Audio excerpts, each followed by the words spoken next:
Story with Binaca. सुनिए कहानी Binaca की जुबानी। तो लीजिए, हाजिर है राजस्थान की प्रेम कथा कंवल केहर। अहमदाबाद के किले में बैठा गुजरात का बादशाह महमूद शाह मारवाड़ से आई जवाहर पातुर की बेटी कंवल को समझा रहा था। कंवल, मेरा कहना मान ले और मेरी रखेल बनना मंजूर कर ले। मैं तुझे 2 लाख सालाना की जागीर दूंगा और ये सामने पड़े कीमती हीरे जवाहरात भी तेरे होंगे। देख, अपनी जिद छोड़ और मेरा कहना मान ले। कंवल कुछ न बोली, खड़े खड़े अपना सिर हिला दिया। महमूद शाह ने उसके गले में हीरों का हार डालना चाहा तो हार को हाथ से छीनकर उसने फेंक दिया। महमूद शाह की आंखों में ललाई आ गई। कंवल, होश कर, आखिर तू ये बदतमीजी किसके सामने कर रही है? इससे पहले कि कंवल कुछ कहे, पास खड़ी उसकी मां जवाहर पातुर ने सोचा कि लड़की बेअदबी करके अपना ही नुकसान कर रही है। उसने महमूद शाह के सामने हाथ जोड़कर अर्ज की, बंदा परवर, गुनाह की माफी। छोरी ना समझ है, नादान है। ये गुजरात के शाहों का हुक्म नहीं मानेगी तो किसका हुक्म मानेगी? मैं समझाती हूं इसे और अभी मैं इसे आपके कदमों पर ला पटकती हूं। हजरत, आप दूसरे कमरे में पधारें। इस छोकरी को मुझे समझाने दें। महमूद शाह मां बेटी को छोड़कर पास वाले कमरे में चला गया।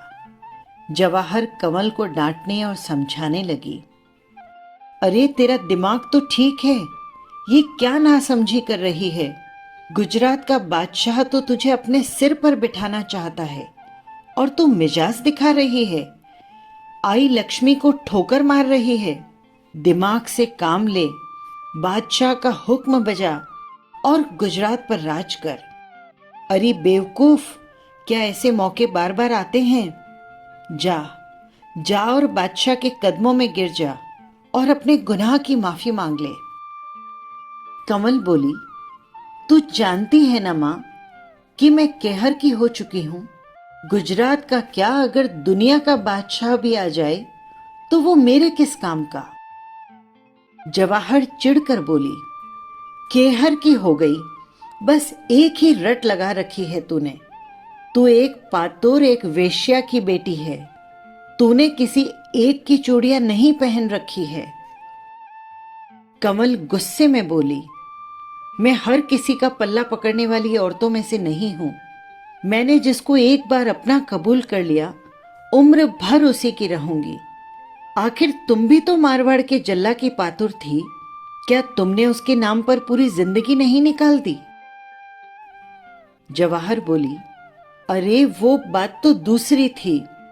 मैं तो तेरे भले की सोच कर कह रही हूं। जरा सोच, कहां तो गुजरात का बादशाह महमूद शाह और कहां बारिया का कंवल केहर सिंह। महमूद के केहर जैसे पता नहीं कितने ही ताबेदार और भी होंगे। केहर तो महमूद शाह का एक छोटा सा जागीरदार है और वो महमूद शाह को झुक झुक कर सलामी करता है। कंवल ने सिर हिला दिया और कहा, मां, मैंने तो असल शेर केहर के गले में बांह डाल दी। उस गीदड़ महमूद के गले कैसे लग सकती हूं? पास के कमरे में खड़े महमूद शाह ने अपने को गीदड़ कहते सुना तो लपक कर कमरे में आया और गुस्से में भरकर कहने लगा, कंवल, तूने मुझे गीदड़ कहा है। अब तू ही देखना कि तेरे असल शेर को किस तरह जंजीरों में बांधकर एक पिंजरे में कैद करके कदमों में लाकर पटकता हूं। उसी वक्त जवाहर को हवेली में जाने की उसने हिदायत दी। वहीं महल में कंवल को कैद कर दिया और फदुल्ला खां के इंतजाम में जवानों का कड़ा पहरा लगा दिया। दूसरे ही दिन महमूद ने अपना दरबार लगाया। दावल, जलाल, रोशन, जज्जर सलीम दूसरे नवाब, सिपह सालाहर और सामंत दरबार में हाजिर हुए। महमूद शाह ने ऐलान किया कि जो भी केहर सिंह को पकड़ने का बीड़ा उठाएगा उसको बारिया की जागीर केहर से बख्श दी जाएगी। जलाल की जागीर छोटी सी थी। बारिया पर कब्जा करने का लालच वो रोक नहीं सका। मूंछों पर ताव दे वो आगे बढ़ा और आदाब कर उसने केहर को पकड़ने का बीड़ा उठाया। जलाल के पास आरब खां एक जबरदस्त तैराक था। उसी की सहायता से जलाल ने केहर को पकड़ने की योजना बनाई। साबरमती नदी पर शीतला माता का मेला भरा। शहर के नर नारी मेले में आए। महमूद शाह भी हाथी पर चढ़कर मेला देखने गए। मेले के बाद उसने फरमाइश की कि नदी के पास वाले महल में वो जल क्रीड़ा करेगा। उसने खास तौर पर केहर को वहां आने का निमंत्रण दिया। जलाल के कहने पर आरब खां को भी वहां पहुंचने का हुक्म दिया गया। जल क्रीड़ा आरंभ हुई। महमूद शाह सबसे पहले पानी के भरे हौद में उतरा। उसके बाद दूसरे लोग भी पानी में कूद गए। जलाल ने तो पहले ही आरब खां को सिखा रखा था। वो केहर से पानी में छेड़खानी करने लगा। कभी उसे डुबोता तो कभी धक्का दे देता और कभी उसकी टांग पकड़कर उलट देता। केहर ने सोचा, ये तो जल क्रीड़ा नहीं, लड़ाई है। गुस्से में आकर वो आरब खां से भिड़ गया। जलाल ने महमूद शाह से अर्ज की, हजरत, आप हौद से बाहर पधार जाएं। आरब केहर को पानी में बेहोश कर उसे पकड़ लेगा। महमूद शाह के बाहर निकलते ही और लोग भी हौद से बाहर आ गए। पानी के हौद में सिर्फ केहर और आरब रह गए। दोनों जबरदस्त तैराक, जल युद्ध में माहिर, दाव पेच के जानकार, दोनों टक्कर के जवान, दोनों ही गुस्से में भरे हुए। आरब तैराकी में तो केहर से बेहतर था, लेकिन ताकत में कुछ कम। आखिर आरब की सांस फूलने लगी। केहर ने एक हाथ से उसका कंधा पकड़ा और दूसरे से उसके सिर पर जबरदस्त मुक्का दे मारा। जैसे ही आरब का सिर पानी के नीचे हुआ, केहर उसके कंधे पर बैठ गया और उसका शरीर जब तक ढीला नहीं पड़ा, उसने उसे नहीं छोड़ा। केहर पहले अकेला ही पानी से बाहर निकला, सांस ली और उसके बाद पानी की सतह के नीचे गया और आरब के शरीर को बालों से घसीटता हुआ बाहर ले आया। सब लोग एक दूसरे का मुंह देखने लगे। महमूद शाह ने बात संभाली। केहर की पीठ थपथपाते हुए बोला, गलती आरब की ही थी, उसी ने छेड़छाड़ शुरू की। कोई बात नहीं, जैसा सुना था वैसा ही तुमको देखा। केहर के गले में मोतियों की माला पहना, शिवगढ़ की जागीर इनायत कर उसे अपनी हवेली जाने की इजाजत दे दी। केहर ने हवेली आकर अपने साथी सांगजी और खेतजी को सारा वृतांत सुनाया। सांगजी ने कहा, इसमें कोई न कोई छल है। आरब को मारने वाले को मोतियों का हार और शिवगढ़ की जागीर क्यों दी गई? खेतजी ने कहा, यह तो शुरुआत ही है, आगे और ज्यादा होगा। कंवल की बात को लेकर ये सारे प्रपंच हो रहे हैं। अब यहां पर रहना ठीक नहीं, इजाजत ले, बारिया चलना चाहिए। केहर ने दूसरे दिन सीख मांगी तो महमूद बोला, केहर भाई, दशम को दिन थोड़े ही रह गए हैं। उस दिन तुम्हारे साथ हम फाक खेलेंगे, फिर चले जाना। 10वीं के दिन फाक का आयोजन जनाजे चौक में किया गया।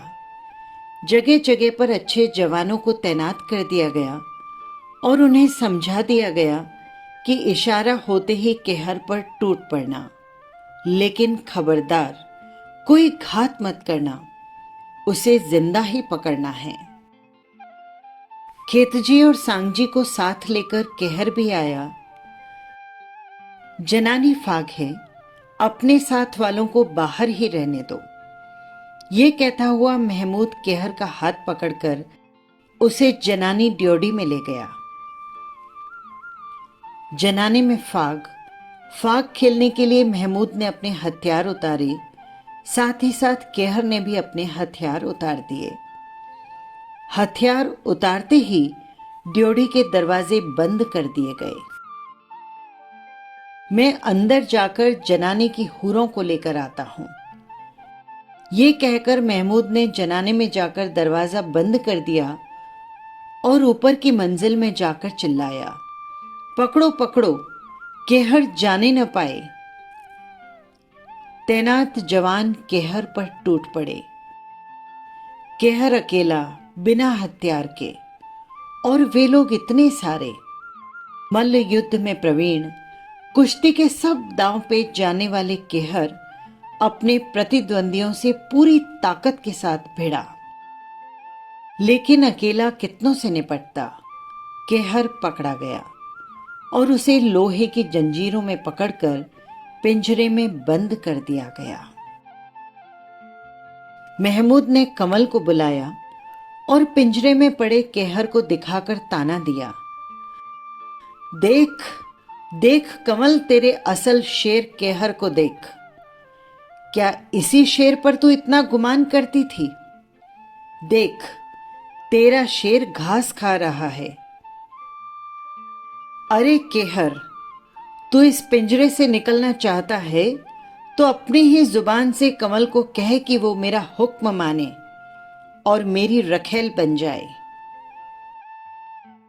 केहर बोला, अरे मियां, तूने मुझे दगा देकर पकड़ा है। तू यदि अपने बाप की असल औलाद होता तो मर्द की तरह खुलेआम लड़ता। जिस दिन मैं इस पिंजरे से निकल गया उस दिन मैं तुझे इस तरह से मारूंगा जैसे जरासंध ने किचक को मारा था। और अगर मैंने अपना वचन पूरा नहीं किया तो समझना कि मैं अपने बाप का बेटा नहीं। महमूद बोला, रस्सी जल गई लेकिन बट नहीं मिटा। उसने पिंजरा उठवा कमल के महल के नीचे रखवा दिया ताकि बंदी के रूप में केहर को देख देख कर वो तड़पती रहे। केहर ने पिंजरे में खाना खाना बंद कर दिया। वो न आंखें खोलता न किसी से बातें करता। केहर का अनशन देखकर कमल ने भी खाना पीना बंद कर दिया। नाजरों ने जाकर जब महमूद को बताया कि कमल ने पिछले कई दिनों से खाना नहीं खाया है और वो भूखी प्यासी बैठी है, महमूद ने सोचा कहीं कमल भूख प्यास से मर न जाए, और अगर वो मर गई तो सारा किया कराया किसके लिए। उसने कमल को इजाजत दी कि वो भोजन करे और साथ साथ अपने हाथों से केहर को भी भोजन करवाए। कमल खुश हो गई। उसने अपने हाथों से भोजन तैयार किया, श्रृंगार किया, थाल परोसा और पिंजरे में कमल को खाना खिलाने चली गई। लेकिन भोजन तो क्या, केहर ने तो अपनी आंखें भी नहीं खोली और न ही कमल से कोई बात की। कमल ने अपनी दासी टूना से पूछा, टूना, अब क्या करें? टूना ने कहा, जिद्दी राजपूत है, खाना न खाने की जिद अपने कहने से नहीं छोड़ेगा। इसकी जिद तो केवल सांगजी खेतजी ही छुड़वा सकते हैं, लेकिन उनको बुलाएं कैसे? कमल ने पूछा। टूना बोली, इसकी चिंता आप मती करो, मैं छगना नाई के साथ सारे समाचार उन दोनों तक पहुंचा दूंगी। सांगजी खेतजी ने आपको अर्जी नजर कराई है। ये सुनते ही केहर ने पलकें खोली। कहाँ है अर्जी?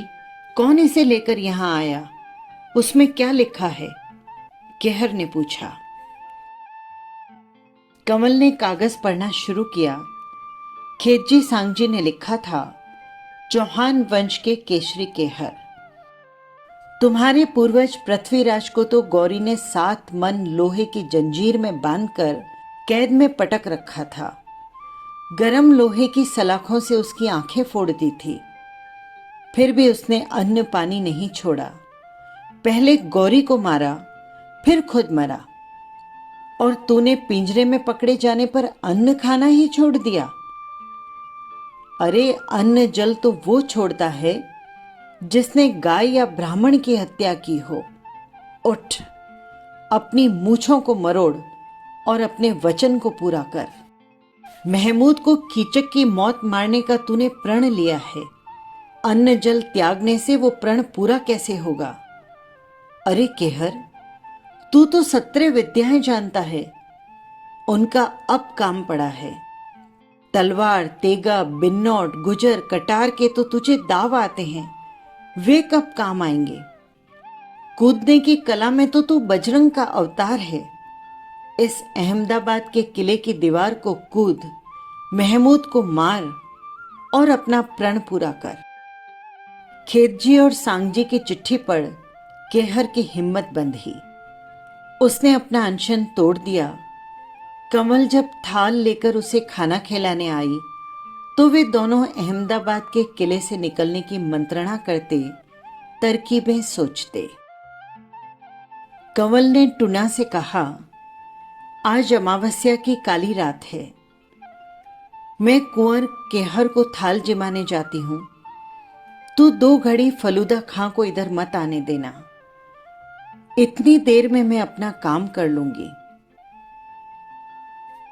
टूना ने कहा, आप बेफिक्र रहो, चिंता मत करो, फलूदा खां को मैं संभाल लूंगी। बस वो तो यूं भी मुझ पर आसक्त है। जब जब उसके पास से गुजरती हूं, वो मुंह खोले मेरी तरफ देखता ही रह जाता है। मेरे पैरों की धूल को अपनी आंखों पर लगाता है। कंवल केहर के पिंजरे के पास थाल ले गई, अपनी कंचुकी में से एक कटार और रेती निकालकर उसे दे दी। उधर टूना ने फलूदा खां को जहर मिली भांग पिला दी। केहर ने रेती से अपनी जंजीर काटी, पिंजरे के दरवाजे को तोड़ पिंजरे के बाहर निकला। कमल को गले लगाकर बोला, शाबाश कमल, शाबाश, तुझे लाख लाख रंग। अब देख केहर शेर गीदड़ महमूद को कैसे मारता है। टूना ने कहा, कोई खतरा नहीं है। फलूदा खां बेहोश पड़ा है, उसे कोठरी में पटककर दरवाजा बंद करके आई हूं। अमावस्या की काली रात है, किसी को कुछ दिखाई नहीं देगा। आप आराम से यहां से पधारो, कोई खटका नहीं है। कमल के पीछे पीछे केहर उसके 3 मंजिले महल में पहुंचा। महल के नीचे ही एक कुआं था। केहर ने 3 मंजिले महल से बजरंग बली का नाम लेकर कुएं में छलांग लगा दी। कुएं से बाहर निकल केहर सीधा अपनी हवेली पहुंचा। केहर को देखकर सांगजी और खेतजी चकरा गए, उसे गले से लगा लिया और सारा किस्सा सुन कंवल और टूना को बहुत शाबाशी दी। खेतजी ने कहा, बारिया की जागीर तो अब जलाल को मिल चुकी है, वापस वहां तो जा नहीं सकते। अहमदाबाद में रहना खतरे से खाली नहीं। कल सुबह ही महमूद ईंट ईंट की तलाशी करवाएगा। अच्छा समय है, अंधेरी रात है, छिटपुट छिटपुट छींटे गिर रहे हैं। शहर पनाह के दरवाजे के सिपाही अंदर कोठरियों में बैठे होंगे। अभी निकल चलना चाहिए और मेवाड़ की सीमा में घुस जाना चाहिए। वहां महमूद आने की हिम्मत नहीं कर सकेगा। भोर फटते फटते केहर, सांगजी और खेतजी मेवाड़ के सीमावर्ती गांव बठूण में पहुंच गए। तालाब की पाल पर अपने घोड़ों को पानी पिलाया। निवृत्त होकर गांव के मुखिया गंगो भील की कोटड़ी पहुंचे। उनसे जुहार सलाम किया, आप बीती सुनाई। गंगो ने कहा, हुकुम, मैं और मेरे अधीन 60 गांव के भील आपकी चाकरी में हाजिर हैं। हमारे सिर, हमारी तलवारें, हमारे तीर कमान आज से आपके हुक्म के। केहर ने बठून को अपना अड्डा बनाया। वो सांगजी, खेतजी और गंगों के भीलों के साथ शाही थानों पर लूटमार करने लगे। सारा इलाका केहर के नाम से कांपने लगा। बारिया के शाही सवार गश्त पर निकलते डरने लगे। न जाने कब उनकी मुठभेड़ केहर या उसके साथियों से हो जाए।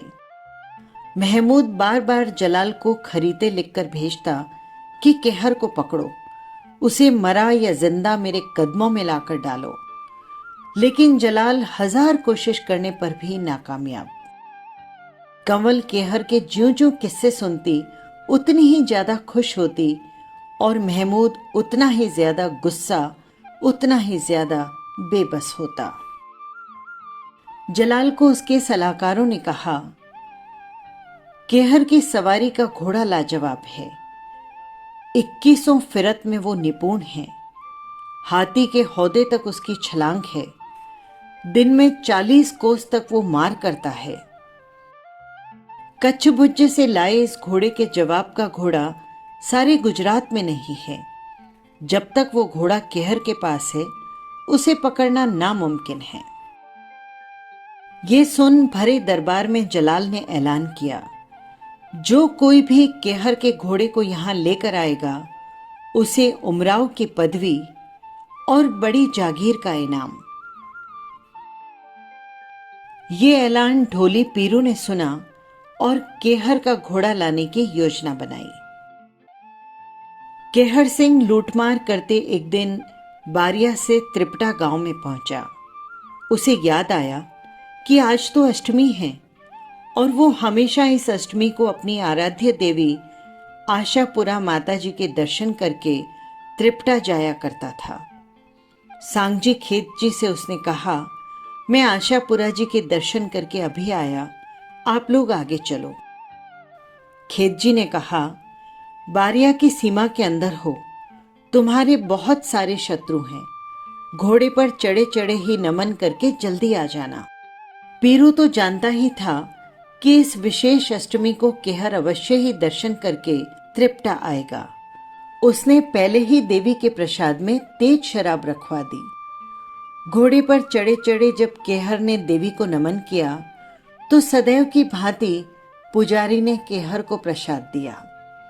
प्रसाद लेते ही केहर को नशा आ गया।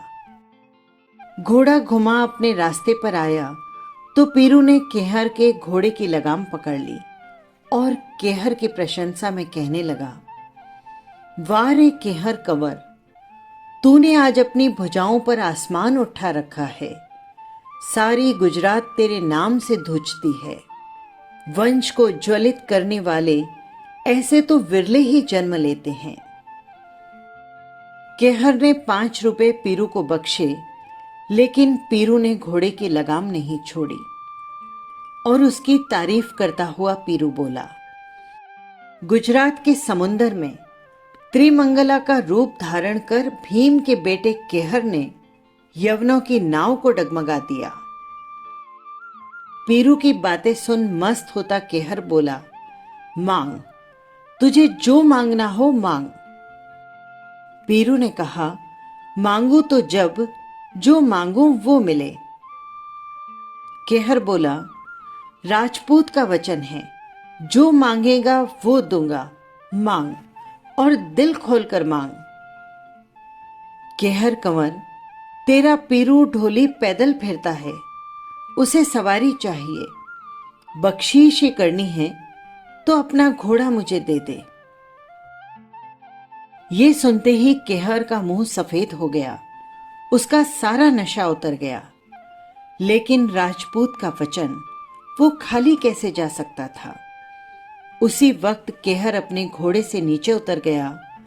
घोड़े की लगाम तो पीरू के हाथ में थी ही। वो घोड़े पर चढ़ गया, एड़ लगाई और सरपट शाही थाने की ओर दौड़ा। केहर को एकदम ध्यान आया, शाही थाना नजदीक है और दुश्मन चारों ओर। चढ़ने को घोड़ा नहीं, जाए तो जाए कहां, करे तो क्या करे, ये तो गजब हो गया। भाग्यवश उसी समय डूंगर से घास काटकर बैलगाड़ी में उधर से निकला। उसने केहर को पहचान लिया। वो बोला, जब आप बारिया में राज करते थे तो मैं आपका एक सिपाही था। खराब वक्त आने के कारण घास काटकर अपना पेट भरता हूं, लेकिन आप बारिया की सरहद में, और वो भी बिना घोड़े। केहर ने उसे अपनी आपबीती सुनाई। डूंगर सिंह ने कहा, मैंने पीरू को शाही थाने की ओर जाते देखा है। बिना घोड़े के सुनकर जलाल खां के सवार आपको पकड़ने आते ही होंगे। एक ही रास्ता है, आप बैलगाड़ी में लदी घास में छिप जाओ, आगे ईश्वर संभालेगा। थोड़ी देर बाद जलाल केहर के ही घोड़े पर चढ़ा अपने सिपाहियों के साथ आ पहुंचा। जलाल के सिपाहियों ने बैलगाड़ी को जा घेरा। कुछ ने डूंगरसी से जवाब तलब किया तो कुछ ने घास के ढेर में भाले डालकर देखना शुरू किया कि घास में क्या है। देखा तो भाले की नोक पर खून। सिपाही ने जलाल को भाला दिखाया तो जलाल समझ गया कि केहर घास में छिपा हुआ है। निकल, बाहर निकल केहर, क्या घास में औरतों की तरह छिप कर बैठा है? मर्द है तो सामने आ। केहर ने आओ देखा न ताव, घास से बाहर निकल आया। निकलते ही केहर और जलाल की आंखें चार हुई। जलाल ने केहर के ऊपर भाला फेंका। वार को तो टाल पैंतरा बदल, हाथ से तलवार ले केहर बैलगाड़ी से जलाल के घोड़े के ऊपर लपका और तलवार का वार किया। वार सही बैठा और जलाल का सिर धड़ से अलग हो गया। बिना सिर की लाश को केहर ने अपने घोड़े से नीचे पटका और खुद घोड़े पर सवार हो गया। जब अपना घोड़ा रानों के बीच में आ गया तो केहर को और क्या चाहिए था। घोड़े के एड़ लगाई और जलाल के सिपाहियों का व्यू तोड़ते हुए केहर ने अपने साथियों के मार्ग पर घोड़े को सरपट दौड़ा दिया। केहर, सांगजी और खेतजी ने गंगों की सहायता से गुजरात में अपने लूटपाट की गतिविधियां और तेज कर दी। दुश्मनों को लूटते और गरीबों में लुटा हुआ धन बांटते। जलाल के मरने की खबर सुन महमूद शाह के आग लग गई। कंवल के चेहरे पर तो खुशी देखकर उसे और भी ज्यादा जलन होती। दुगनी फौज को भेज बारिया के जिले का इंतजाम और भी पक्का कर दिया। आम ऐलान किया, केहर को जो भी पकड़ कर लाएगा उसे 2 लाख की जागीर और मारकर उसकी लाश लाए तो 1 लाख का पट्टा। भुणगा सांखला के मन में लालच आया।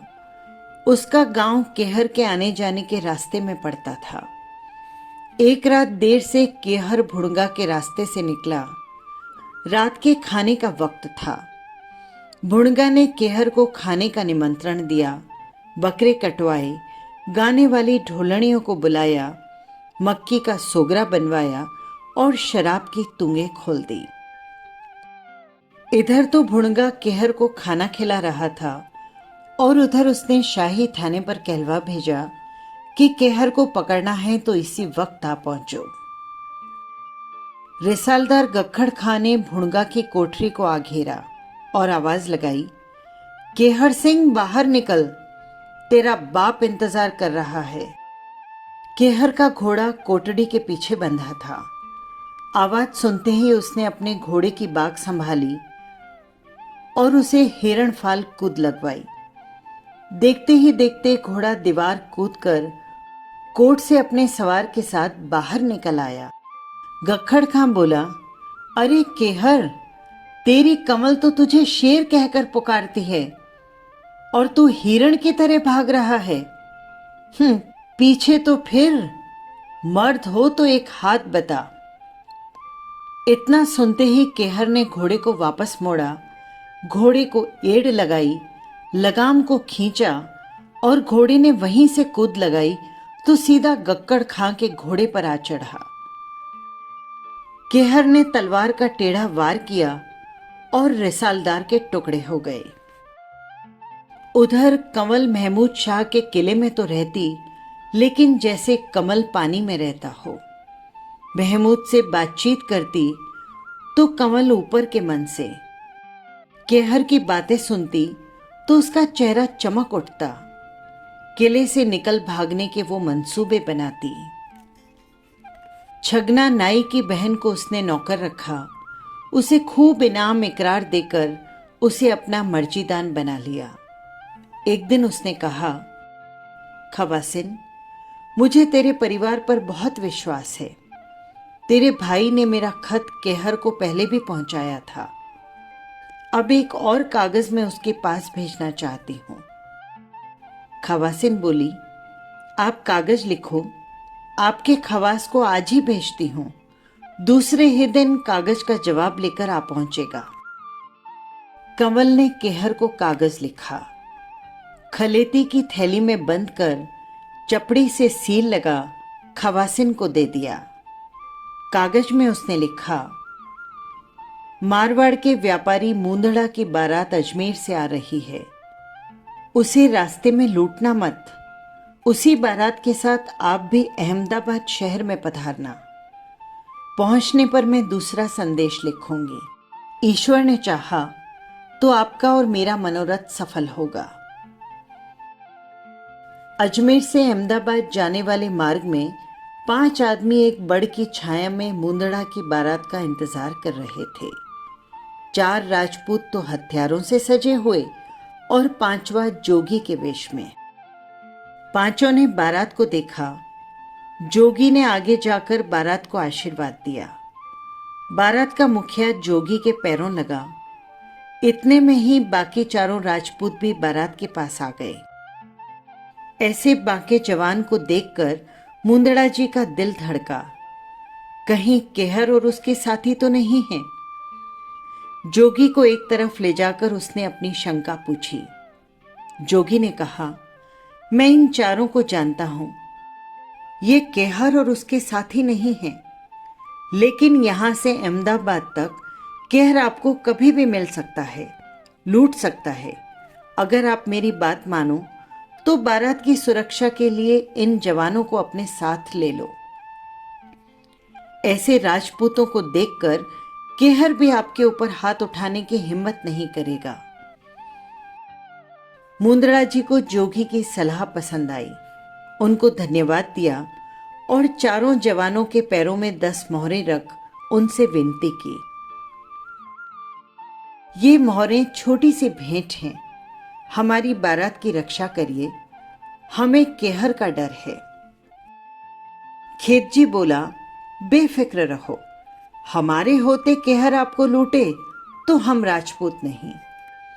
बारात के साथ साथ केहर और उसके साथी अहमदाबाद में आ घुसे। मुंदड़ा की बारात की अजीब ही शान। बारात देखने अहमदाबाद की जनता उलट पड़ी। आखिर बारात मारवाड़ की जो थी। लोगों के आने जाने में और मिलने जुलने में टूना भी मुंदड़ा की हवेली पहुंची और खेतजी सांगजी से बातें कराई। केहर को चिट्ठी लिखने के बाद कंवल ने महमूद शाह के प्रति अपना रवैया बदल लिया। उससे बातें करती, मजाक करती, कभी कभी केहर की बुराई भी कर देती, लेकिन महमूद को हाथ नहीं लगाने देती। केहर के बारात में आने की सूचना कंवल को पहले ही मिल चुकी थी। बारात पहुंचने के पहले कंवल ने महमूद से कहा, हजरत, केहर का तो कुछ पता नहीं, आखिर आपसे बचकर कहां जाएगा। मैं भी उसका इंतजार करते करते थक गई हूं। मेरी जगह तो आप ही के कदमों में है, लेकिन मैं आपकी लौंडी, आपकी बांदी बनकर नहीं रहूंगी। अगर आप मुझे चाहते हैं तो आपको मेरे साथ निकाह करना होगा, और निकाह करने के लिए मेरी कुछ शर्तें भी है।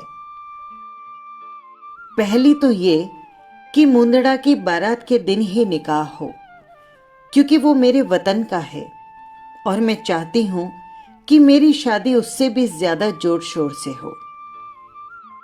दूसरी ये कि निकाह हिंदू रस्म से हो, चूड़े की समोरत हो, विनायक बैठे, मंगल गीत गाए जाएं और सारी रात नौबत बजे। तीसरी शर्त ये कि शादी के दिन मेरा डेरा बुलंद गुंबज में हो।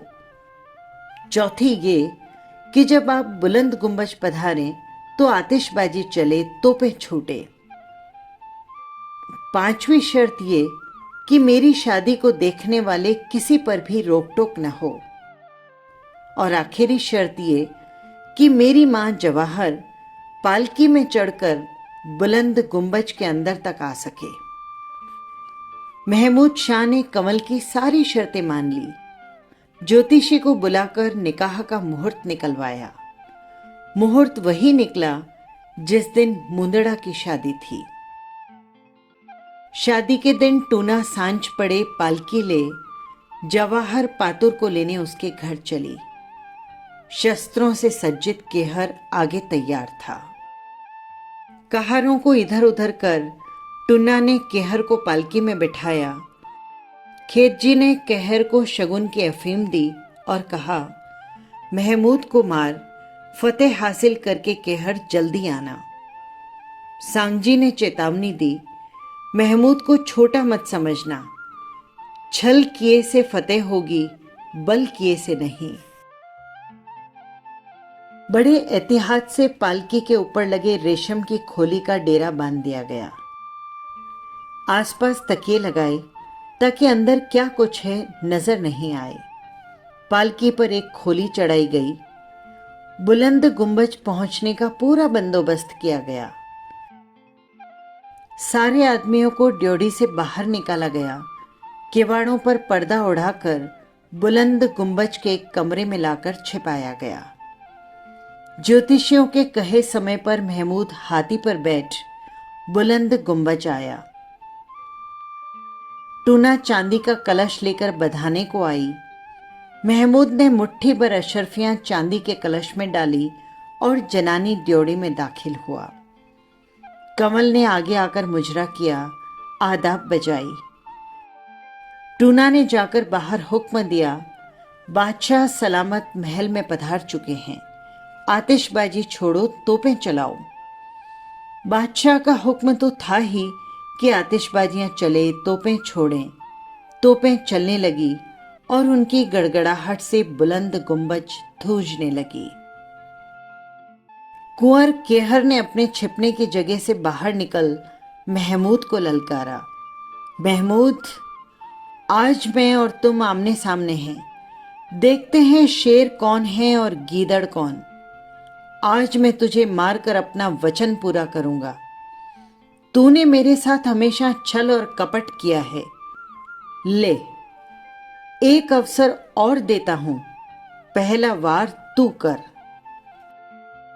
महमूद ने पहला वार किया और दोनों योद्धा एक दूसरे से भिड़ गए। महमूद भी केहर से कम नहीं पड़ता था।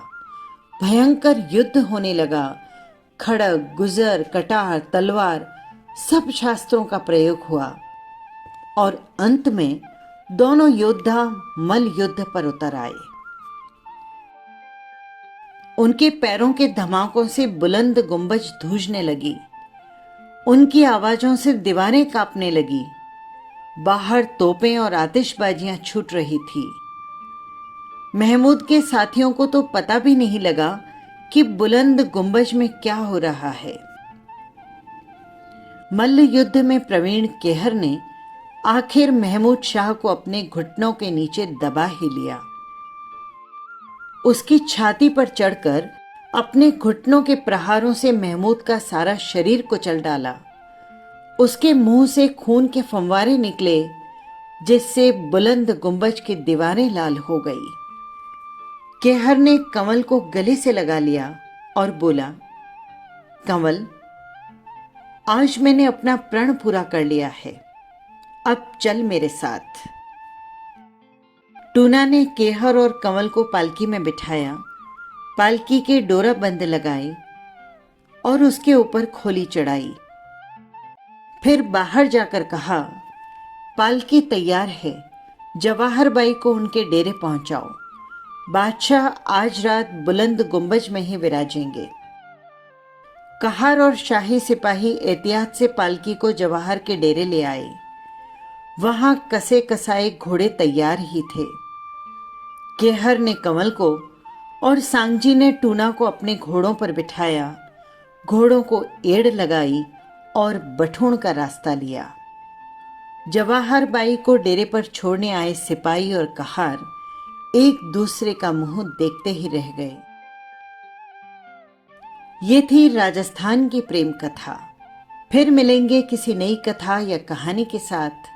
नमस्कार।